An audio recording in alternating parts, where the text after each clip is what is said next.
Millətçilik öz-özlüyündə hörmətə layiq, hətta əzəmətli bir hadisədir.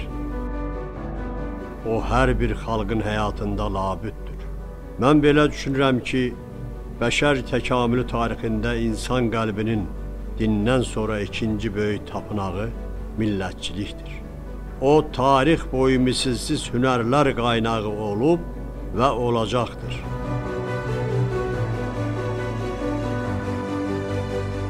Əhməd bəy Ağaoğlu.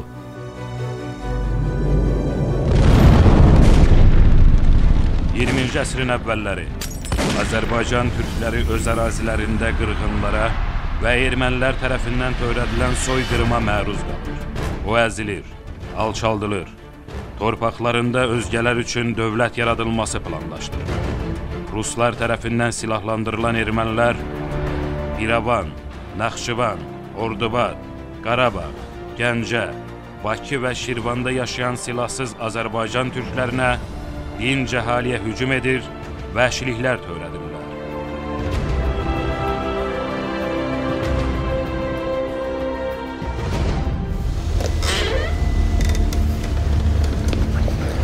Xalqın qəhrəman oğulları buna uzun müddət dözə bilməzdilər. Beləcə millətin müdafiəsi və özünü istənilən hücumdan hifz etməsi üçün ilk addım atmaq lazım idi.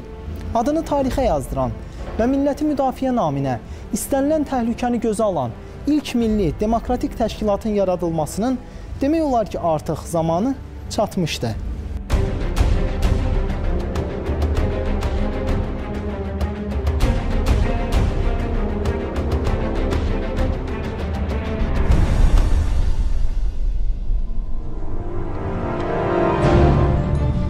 ...1905-ci il Bakı şəhərində Azərbaycanın görkəmli türkoloq ziyalısı Əhməd bəy Ağaoğlu tərəfindən Fədai adlı gizli bir cəmiyyət yaradılır.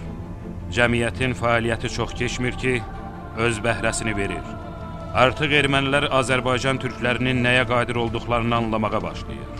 Hüseyin Baykaranın yazdığı kimi, Fədai cəmiyyətinin fəaliyyəti nəticəsində ermənilərin türklərə qarşı törətdikləri qırğının qarşısı müxtəlif vasitələrlə müəyyən dərəcədə alınır. Bir müddət sonra Fədai cəmiyyəti Difai partiyasına çevrilir.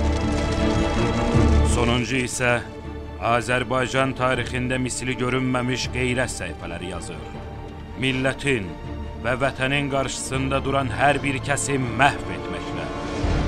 1906-cı ildə fədailərin difai hərəkatının ətrafına toplanması bu tamam konkret bir məqsədlə bağlı idi. Bu da Qafqazda o vaxt Rusların himayədarlığı ilə çox ciddi şəkildə silahlanmış və qudurğanlıq eləyən erməni terrorunun qarşısını kəsmək və Azərbaycan türklərini müdafiə eləməkdir.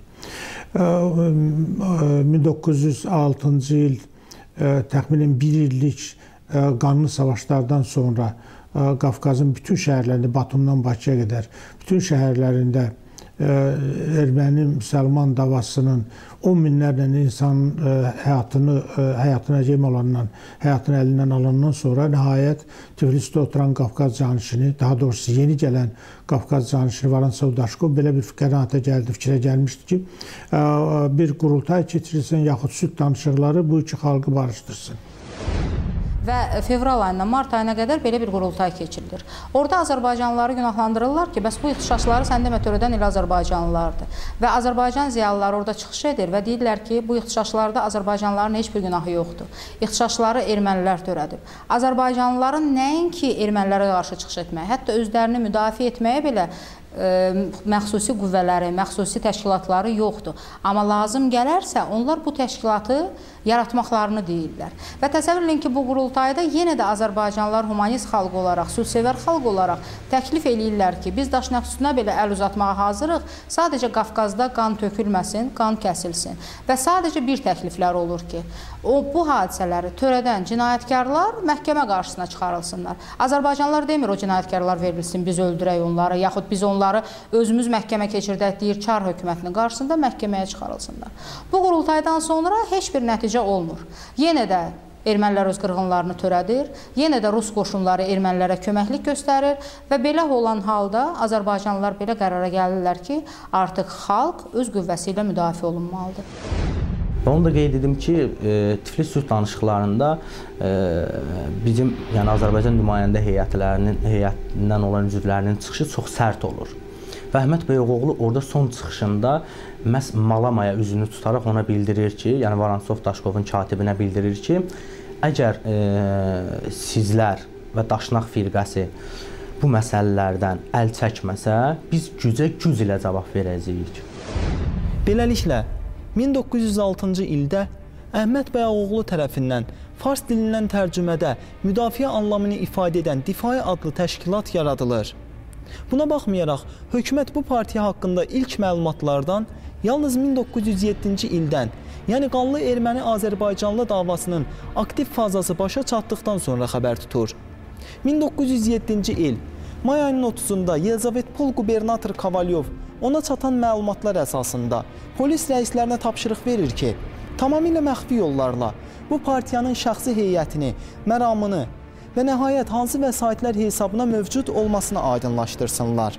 Bəli, yarandığı vaxtlarda cəmi 3-5 quldurdan ibarət bir təşkilat kimi qələmə verilən Difai, cəmi bir il keçməsinə baxmayaraq, müdafiə naminə gördüyü işlərlə artıq yüksək dövlət orqanlarını narahat etməyə başlamışdı. Mən bilsiz, burada Difainin özündə bilirdim. Bilsiz, onlar özləri Difai özü alladırdı qabağındakini. Yəni, özü alladırdı ki, qoy elə buna bu gözlə baxsın. Amma sonra bunlar nəyə gördülər? Bunlar gördülər ki, ilk nizami-şünas bunların içindən çıxdı, Mirzə Məhəmməd Axundov. Bunlar gördülər ki, teatr, mədəniyyət, məktəblər, Məhəmməd Pişnamazadənin qurduğu məktəblər, maarifçilik, Abdullah Tofiq Sur, Hüseyn Cavid, Türkiyə ilə bağlılıq, Əbdülhaq Hamid məktəbindən ünsiyyət, təsəvvüf fəlsəfəsi, irfanın, məscidlərdə Quranların şərhi, təfsirləri. Bunlar gördülər ki, yox, millət, potensial.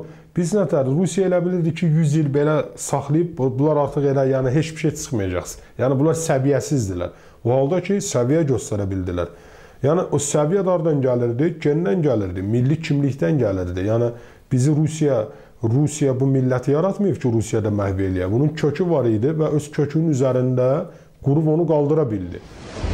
Bu doğrudan da belə idi. Çünki əvvəllər əgər bu təşkilat hərbi müqavimət üçün yaradılmışdısa, onlar fəaliyyət göstərdikcə başa düşürdülər ki, millət doğrudan nə gündədir və bu millətin səviyyəsini, bu milləti maarifləndirmək lazımdır. O milləti öz hüquqlarına başa salmaq lazımdır və tədricən demək olar ki, bu təşkilat elə bir nüfuza malik oldu ki, qəzalarda, ələlxüsus. Mən bir də onu vurğulamaq istəyirəm. Çünki Bakıda demək olar ki, Difai təşkilatının fəaliyyəti o qədər də üzə çarpmırdı. Çünki Bakıda əsasən onlar maarif təşkilatlarının deməli adı altında gizlənirdi. Təbii ki, qeyri-legal olduğunda Nəşr Maarif və Nicat təşkilatında Difainin üzvləri vardı. Ancaq qəzalarda onlar daha fəal idilər. Və bu təşkilat qəzalarda artıq məhkəmə funksiyasını icra eləməyə başladı. Difainin ilk qurbanı Dəli Sudya adlı, yəni Şuşada Dəli Sudya adlı tanınan Lunyakin, ermənipərəst Lunyakin olmuşdur. Amma əsasən ilk qurban kimi sayılır məhz Gəncənin general qubernatorluğunda işləyən dəftərxana rəisi Kreşinski. Məhz Kreşinskinin ölümündən sonra artıq Çar Üsul İdarəsində işləyənlər olsun, qubernatorluqda işləyənlər olsun, yəni artıq tamamilə fikir dəyişilmişdi Difaiyə qarşı. Əsasən götürülür Kreşinskinin ölümü. Ondan sonra fikir dəyişir. Ondan sonra müəyyən qədər raportlar, danonslar gedir Difai ilə bağlı Üsul İdarəsinə, yəni Tiflisə. Tiflisə müəyyən qədər raportlar gedəndən sonra artıq baxırlar ki, məsələn Difaidə nüfuzlu şəxslərin adları hallanır. Partiyanın fəaliyyəti və rəhbərliyi barədə Tiflisdəki quberniya jandarm idarəsinə vaxtaşırı göndərilən həmin gizli danosların birində deyilir. Yelizavetpol polisimestri 18 iyul 1907-ci il 179 nömrəli tam məxfi Cənab Yelizavetpol qubernatoruna Raport. Bu il 30 may tarixli 571 nömrəli sirkülyar sərəncama müvafiq olaraq zat alilərinizə bildirirəm ki, Müsəlman partiyaları difai və müdafiənin quberniyanın müsəlman əhalisindən qeyri-legal yolla toplanan vəsait hesabına mövcud olmaqlarını müəyyənləşdirdik. Partiyanın rəhbərləri Yelizabet Pollu Ələkbər bəy Rəfibəyov və Axund Molla Məmməd Paşa Namazzadədir. Difai partiyasının məqsədi ümumilikdə xalqın maraqlarının müdafiəsi və başlıca olaraq təhsil, ümumən kəndlilərin həyat şəraitinin yaxşılaşdırılması, mülkədar torpaqlarının kəndlilər arasında bölünməsi, mövcud dövlət quruluşunun devrilməsi, həmçinin mülkədarlara torpaq üçün vergilərin ödənilməməsi vasitəsilə onların rifah halını yüksəldilməsidir. Məhz bunun göstəricisidir ki, Difai partiyası daim təqiblərə məruz qalır. Hakimiyyət orqanları onu müşahidə altında saxlayırdı. Buna görə də partiya legal xeyriyyə cəmiyyətlərinin himayəsi altında müxtəlif adlarla fəaliyyət göstərməyə məcbur idi. Difai qarşısında duran məcburi amillərdən birini də öz bəyannaməsini tərtib etməkdə görür. Bu da bəs yerə deyildi. Çünki konstitusiyaya bənzəyən bu bəyannamədə difai məramnaməsi qeyd olunacaqdı. 1912-ci ilin 16 mart tarixində Qafqaz Canişinliyinin arxivindən tapılmış və hal-hazırda Bakıda yerləşən arxivdə mühafizə edilməkdə olan Difai partiyasına məxsus bəyannamənin ana xətti qısa olaraq bu sözlərdə cəmləşmişdi. Mütəşəkkir hərbi qüvvəyə malik, eyni zamanda silahlarla, hətta toplarla təchiz edilmiş Daşnaq partiyası bir tərəfdən silah gücünə bütün erməniləri, digər tərəfdən də Qafqaz hökumətini özünə tabe edib, ən ündə məqsədlərinə nail olmağa çalışır. Onların əsas məqsədləri Qafqazda yaşayan bütün müsəlmanları qırdıqdan sonra onların torpağını işğal etməkdir. Daşnaq partiyası əmin olsun ki, heç bir vaxt biz öz millətimizin bədbəxtliyi üzərində erməni millətinin saadət və xoşbəxtlik qurmağına yol vermərik. Məhz Difainin ilk bəyannaməsini də Ələkbər bəy Rəfibəylinin evində məhz Pişnamanzadə yazmışdır. Bəyannamədə nə bildirilirdi? Bəyannamədə əsasən ilk bəyannamə olduğu üçün bildirilirdi ki, əgər Daşnaq firqəsi öz məramnaməsini, öz nizamnaməsini, öz proqramını, məqsədini açıqca desə, yəni öncəki etdiyi əməllərdən çəkinsə, biz onunla birlik olmağa hazırıq. Və Qafqaz evi, yəni Qafqaz İttifaqı, Qafqaz Birliyinin yaradılması məhz Difainin əsas proqramına daxil edir. Yazırdı ki, belə düşünməyin ki, kim belə düşünürsə ki, Azərbaycan türklərini, Qafqaz türklərini alçaldanlar, onları bir millət kimi yer üzündən silmək istəyənlər bunun cəzasını çəkməyəcəklər, yanılırlar. Yəni bizə dost kimi baxana dostluq, təxminən belə düşmən kimi baxana düşmənik. Amma bütövlüklə götürəndə Difai, hətta axtarış aparılandan sonra evlərdə Difai partiyasının nizamnaməsi ələ keçmişdi. Çar Rusiyası onu deməli bütün cümlə o vaxt senzora onu gözdən keçirtmişdilər. Amma orada hətta o vaxtki qanunlar çərçivəsində belə ittiham olunacaq bir şey tapa bilməmişdilər. Və açıq dedilər ki, bu bir demokratik təşkilatdır. Fakirlər hətta deyirdilər ki, biz ermənilərə belə əl uzadarıq. Bütün bu qanun üzərində ermənilərə belə əl uzadarıq. Lakin bu şərtlə ki, həmin o bu qanlarda günahkar olan Daşnaq Sütun Partiyası öz proqramını açıqlasın və onlar da Azərbaycanda, Qafqazda insanların sülh şəraitində yaranmasını təşkil etsinlər. Eyni zamanda Difai Partiyası burada özlərinin məqsədlərini açıqlayırdı. Deyirdi, biz Azərbaycan xalqını hər zaman qoruyacağıq. Əgər Daşnaq Sütun, ermənilər sülhə rəvac verməsələr, sülhə xidmət eləməsələr, biz Azərbaycan xalqını qorumağa qadirik və biz bunu edəcəyik. Hətta belə bir şey deyirdilər ki, hətta o çar hökumətinin nümayəndələri, hakim dairələrinin nümayəndələri, hansılar ki, Azərbaycan xalqına qarşı nəsə iş görəcəklər, onlar öz qarşılarında artıq difainin bir üzvünü görəcəklər. Əgər onlar Azərbaycan xalqına qarşı heç bir əməl görsələr, difadən qorxmağa dəyməz. Beləliklə, Difai Partiyası bu bəyannaməsi ilə Hüseyin Baykaranın qeyd etdiyi kimi, Azərbaycan türklərinin, eləcə də Qafqaz müsəlmanlarının ölüm-qalım mübarizəsini açıqca ortaya qoyaraq, öz siyasi platformasını elan etmiş oldu. Sonraki iş isə təşkilatdan asılı idi. Bu səbəbdən də Əhməd bəy Azərbaycanın vilayətlərini dolaşmağa başlayır. İlk olaraq, o Azərbaycanın ikinci paytaxtı sayılan Gəncəyə yola düşür. Ağayev gəldi Gəncəyə. Əhməd bəy Ağayev özü Sorbon Universitetini tutarmış hüquqşünas idi, əsli Şuşalı idi. O tək Gəncədə yox, o vaxt Yezabetov adlanırdı. Tək bizim Gəncədə yox, Qarabağda, Şuşada, Ağdamda, Ağcabədidə yaratmışdı, Bakıda da yaratmışdı. Ancaq burada bu daha çox özünü göstərdi. Bir də Qarabağda müəyyən qədər görkəzdi. Öz əməlini, fəaliyyətini. Gəldi bu meçiddə iclas keçdi. Bunu Nağıbə Şıxsamanlı öz xatirələrində yazır ki, gəldi meçidə, oturdu, söhbət elədi. Və bu söhbət əsnasında kim idi burada? Həmid bəy və qardaşı Nəsib bəy, ondan sonra İsmail bəy, Xasım Məmmədov qardaşları buradaydılar. Deyir, biz oturduq, deyir, bizə başa saldı ki, artıq mümkün deyil. Bu milləti müdafiə eləmək lazımdır. Devlət tərəfindən biz heç nə gözləyə bilmərik. Müdafiəmiz yoxdur. Devlət özü bizi qırdırır. Özümüzü müdafiə üçün belə bir təşkilatı yaratmaq lazımdır. Belə bir təşkilatı da yaratdılar və bunun içərisinə seçdilər ən mübariz. Kim ola bilər, kimi məsləhəti? Bunlar öz yekdilliklə Molla Məhəmməd Pişnamazəni sədr, Mirzə Məhəmməd Axundov isə katib seçdilər. Bilirsiniz, əslində biz deyəndə ki, difai ikinci mərkəzi Gəncə oldu. Difainin əslində fəaliyyət göstərdiyi bölgə ilə Gəncə idi. Çünki difainin bəli ideoloqları, yəni o belə deyək də, əsas ideoloji rəhbərləri Bakıdan idi. O cümlədən difaini yaradan Əhməd bəy Ağaoğlu Bakıdan idi.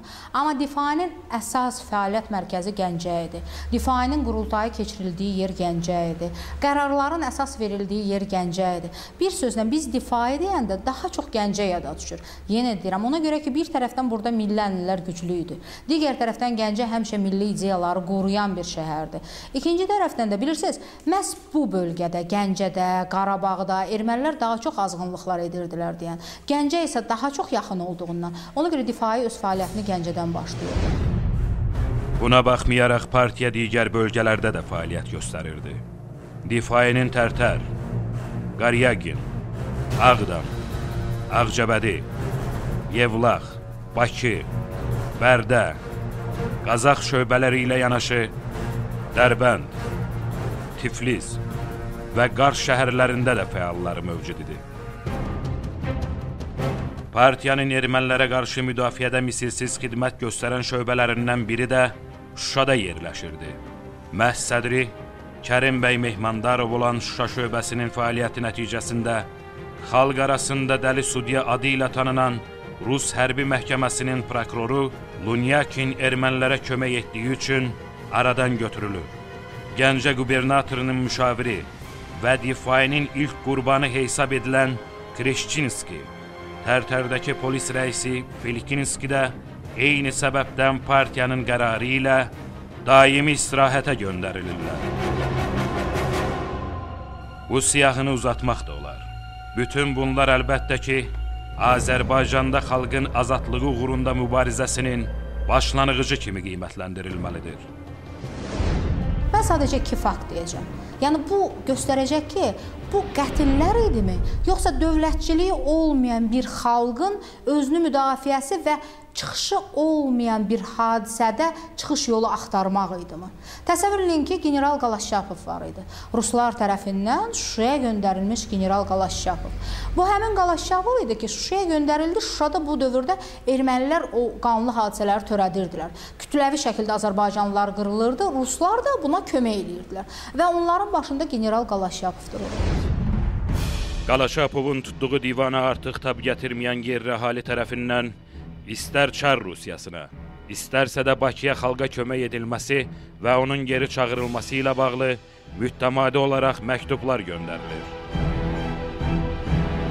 Lakin bütün suallar cavabsız qalır.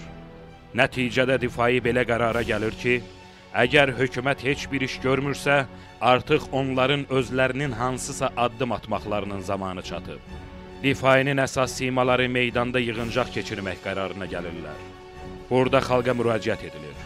Məhz General Qalaşapovun Azərbaycanlılara qarşı amansız vəhşiliklər törətməkdə günahlandırılması söylənilir. Xalq yekdinliklə qərar verir ki, belə bir insan sözsüz ki, ölməlidir. Xalqın içərisindən çıxan Hüsü adlı bir şəxs bu qətli öz üzərinə götürür. Maraqlı cəhətlərdən biri də buradadır ki, Tiflisdə öldürülməsi planlaşdırılan Qalaşapovu son mənzilə yola salmazdan əvvəl Hüsü onun bəzi işlərinin yekunlaşdırmasına və hamama gedərək təmizlənməsinə maneə törətmir. Xalqın oğlu olan Hüsü atdığı bu addımı belə izah edir. Düşmən olanda nə olar ki? O dünyaya o da təmiz getməlidir.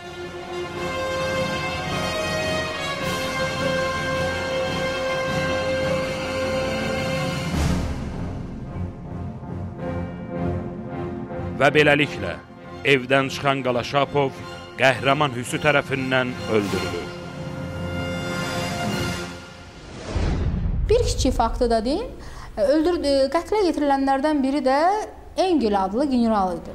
O neyləmişdi? Təsəvvür ki, Naxçıvan ərazisində, Naxçıvanda olan bir bazarda olan neçə min Azərbaycanlı bircə gün ərzində qətlə yetirilməkdə günahlandırıldı.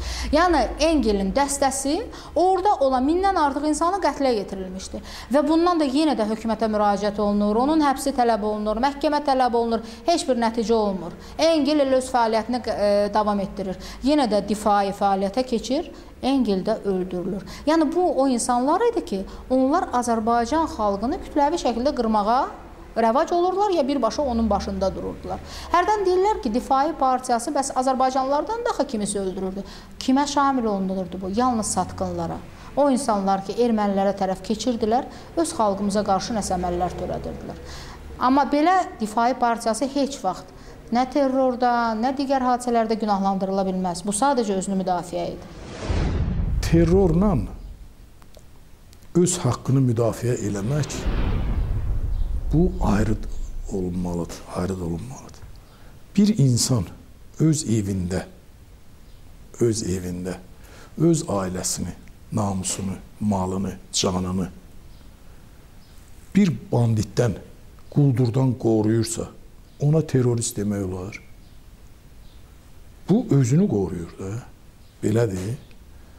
Terror odur ki, hər hansı bir maddi hədəfə çatmaq üçün müəyyən bir, çünki nə olur olsun hər bir şeyin kökündə bir maddilik dayanır. Çatmaq üçün başqalarının haqqına təcavüz eləyəsən. Başqalarının haqqını əlindən alasan. O terroristdir. Burada dediyim kimi, difai yarananda adından da məlum olduğu kimi, bunlar özlərinə hücum qoymamışdılar ki, adını. Müdafiə, haqqı müdafiə millətin özünün canını qorumaq, malını, namusunu qorumaq. Buna nətər terrorçiliyi demək olar?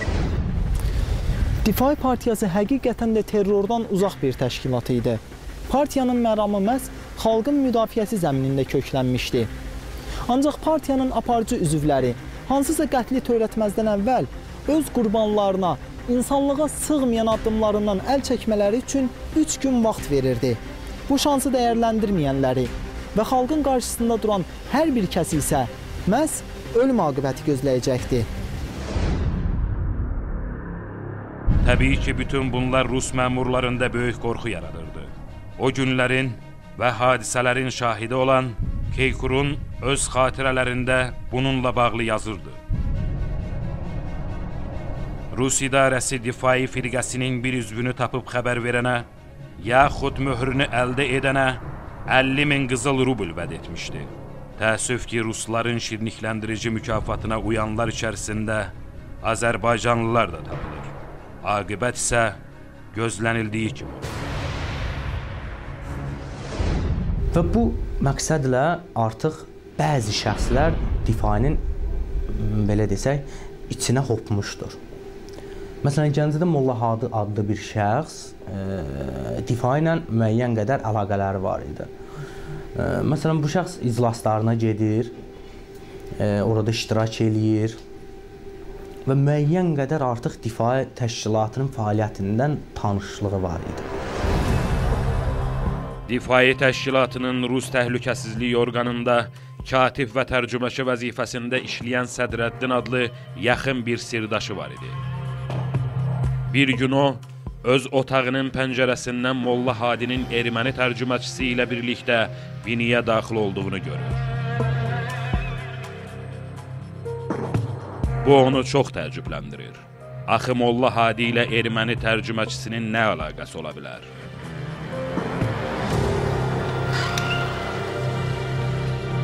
Sədrəddin bu barədə Gəncəyə Axund Molla Məhəmməd Pişnamazzadeyə xəbər verir. Pişnamazzadə isə Şuşa şöbəsini məlumatlandırır. Məhz bundan sonra Şuşadan Bilal adlı şəxs Gəncəyə gəlir və bir müddət Molla Hadini izləyir. Bilal, Molla Hadi məsciddən çıxarkən fürsəti dəyərləndirir və onunla görüşür. Söhbət edərək evinə kimi yola salır. Evinə yaxınlaşarkən isə ona son dəfə eşidəcəyi sözü deyir. Difainin və Azərbaycan xalqının satqınlarının aqibəti ölüm olacaq.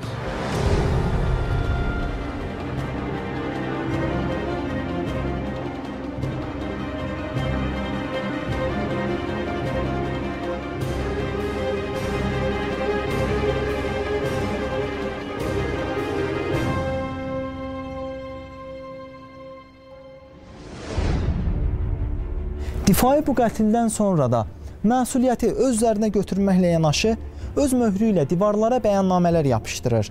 Ümumiyyətlə, difainin möhrü onun simasını müəyyənləşdirirdi. Molla Hadi kimi satqınların timsalında çox keçmir ki, artıq Rus məmurları difainin izinə düşə bilirdilər. Evlərdə axtarışlar aparılır. Azacıq da olsa şübhələnilən insanlar həbs olunurlar. Elə bu axtarışların birində difainin möhrü ələ keçirilir.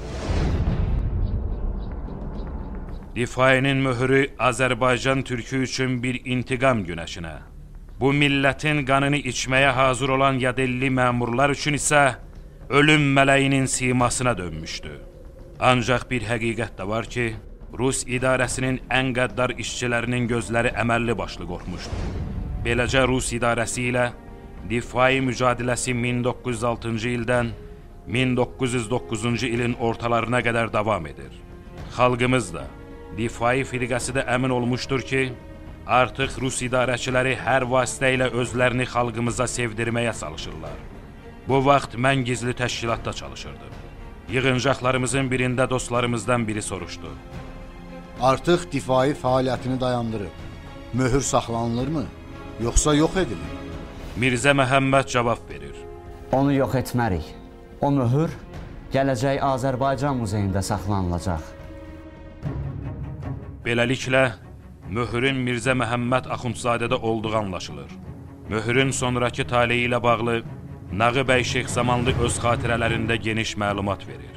Belə ki, Rusiya İnqilabı Sosialist Partiyasının nümayəndəsi olan Kriçkovun həbsi zamanı Mirzə Məhəmməd də tutulur və evində aparılan axtarışlar zamanı difainin möhrü də götürülür. Axtarışa və Mirzə Məhəmmədin həbsinə səbəb Kriçkovun onunla yaxın münasibətdə olması idi. Mirzə, Rus solçusuna Azərbaycan türkçəsindən Rusçaya tərcümə işlərində kömək edirdi. Evdə axtarışın aparılması və Rus Milli Təhlükəsizlik Şöbəsi əməkdaşlarının naməlum möhür tapmaları difaiçiləri ciddi təhlükə altında qoyurdu. Bu zaman köməyə Təhlükəsizlik Şöbəsinin katibi, difaiçi Sədrəddin gəlir. Şeyxzamanlı və Sədrəddinin birgə qurduqları plan müvəffəqiyyətlə həyata keçirilir. Onlar möhrü hələ tam dərk eləmirdilər bu nə olan şeydir. Çünki onun ərəb əskəri Bayrak yazmışdı. Onu bizimkilərdən bir tərcüməçi vermişək ki, bu nədir? Tərcüməsi nəsə. Bilirsiniz, orada belə bir proses gedib. Gecəykən o möhrün özünü dəyişmişdilər. Orada bir dram cəmiyyəti olub Gəncədə. O dram cəmiyyətinin gətiriblər. O da möhürdə əski əlifba ilə yazılıb. İndi rus zabiti nə bilsin ki, burada nə yazıblar. O möhrlə bu möhrün yerini dəyişiblər, bu möhrü atıblar oraya. Ancaq ki, sənətdə qalıb difainin möhrü. Bilirsiniz? Belə bir dəfə. Ancaq möhrü artıq məhv eləmişdilər. Yəni, dəlil sübut kimi yox idi ortalıqda. Onun əksi var idi. Beləliklə, bəzi mənbələrdə Rusiya Sosialist İnqilab fraksiyasının möhrü kimi də göstərilən, dəyişdirilən möhür Sədrəddin tərəfindən sobaya atılıb məhv edilir. Düşünülərək atılan bu addım difainin vəziyyətdən quru çıxmasına demək olar ki, bəs edir. Mirzə Məhəmməd Axundzadə isə Rusiya Sosialist firqəsinin nümayəndəsi ilə əlaqədə olduğu üçün 5 illik sürgünə göndərilir. Möhrün ələ keçirilməsi, Çar Rusiyasında Stalinin hakimiyyətə gəlməsi, difainin bəzi üzvlərinin satılması və ən əsası partiyanın lideri Əhməd bəy Ağaoğlunun təqib altına alınması artıq rusları və erməniləri 3 il qorxu içərisində saxlayan Difai partiyasının sonunun yaxınlaşması demək idi.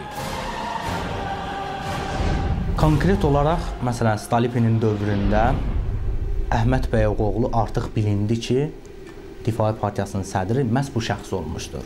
Əhməd bəy Ağaoğlunun Bakı Filarmoniyasında çıxışlarının birində içəri 20-22-yə yaxın Bakı qoçuları girərək Əhməd bəy Ağaoğlunu belə desək vəhşicəsinə döyürlər. Və bu hadisədən sonra artıq Əhməd bəy Ağaoğlunun Azərbaycanda qalması mümkün bir proses deyildi. Hacı Zeynalabdin Tağıyev bu işə qarışaraq Əhməd bəy Ağaoğlu, Qarabağlı olan Bilal, Hüsü və təbii ki, Əhməd bəy Ağaoğlunun öz ailəsini Hacı Zeynalabdin Tağıyev artıq Türkiyəyə göndərmək məcburiyyətində qalır. Çünki Əhməd bəy Ağaoğlu artıq burada qalsaydı, hətta onu öldürmək təhlükəsi ilə də üz-üzə qala bilərdi. Məhz bu dövrdən sonra artıq difainin fəaliyyəti getdikcə zəifləməyə başladı.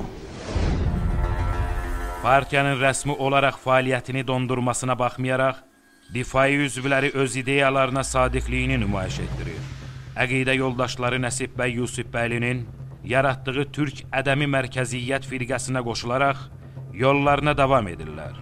Açıq Söz qəzetinin 1917-ci il 4 avqust tarixli sayında qeyd olunur ki, artıq İttihad və Difai partiyasının bəzi üzvləri 1917-ci ildə Bakıda yaradılan və elə həmin il Türk Ədəmi Mərkəziyyət firqəsinin də qoşulduğu Müsavat partiyasının sıralarına keçirlər.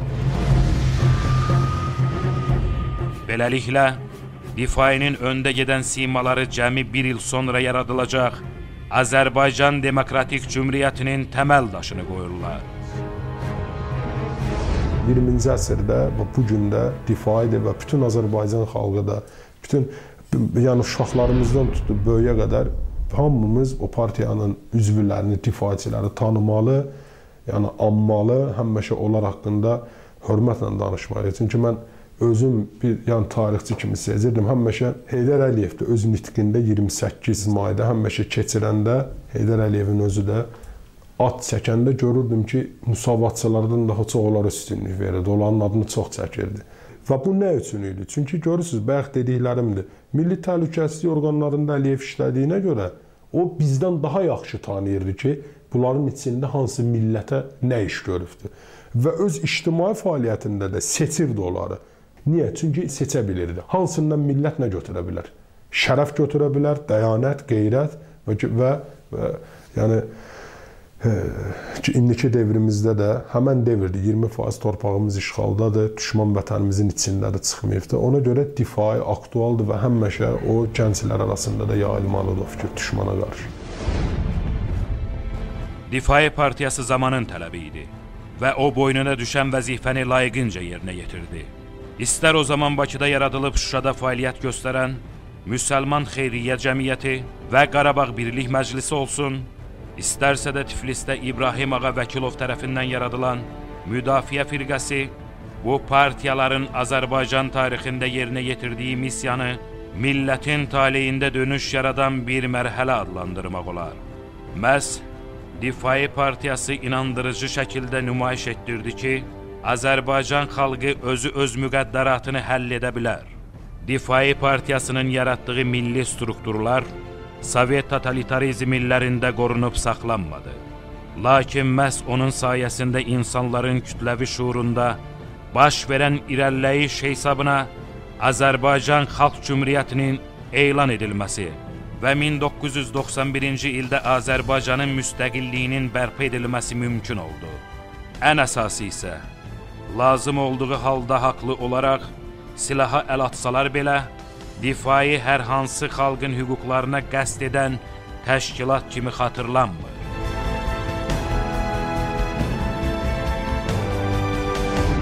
Bu isə təşkilatın bütün prinsiplərə ən mükəmməl şəkildə əməl etdiyindən və düşməninə belə haqsız yerə zülm etmədiyindən xəbər verir. Xalqın qəhrəman oğullarından təşkil edilən Difai mövcud olduğu müddətdə milləti üçün əlindən gələn hər şeyi etdi və 1909-cu ildə fəaliyyətini dayandırdı. Lakin təşkilat özündən sonra gələcək nəsillərə lazım gələrsə milləti üçün candan belə keçməyi, bütün məşəqqətlərə sinə gərməyi, yəni müqəddəs Difai ənənəsini miras qoydu.